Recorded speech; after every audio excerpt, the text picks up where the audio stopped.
Hello everyone! The final step of the media optimization phase is optimize quantity of images and SVGs. In this step, the plugin displays a list of frames containing elements like icons, vectors, or images. You'll notice that these listed frames are subframes of the main frame. Each frame shows how many assets it contains. Frames with more assets are listed from top to bottom.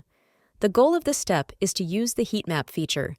With the heat map, we can see all the assets present in the main frame, displayed as red spots on the entire design.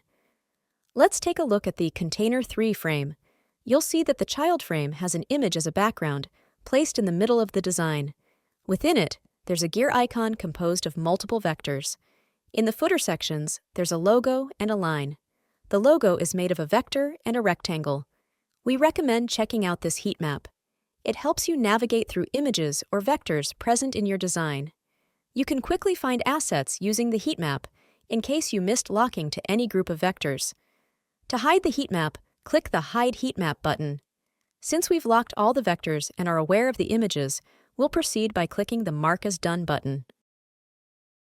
Okay, let's check the result. On the back-end side, we can see these assets like logo image, button icon, and background image set into the container.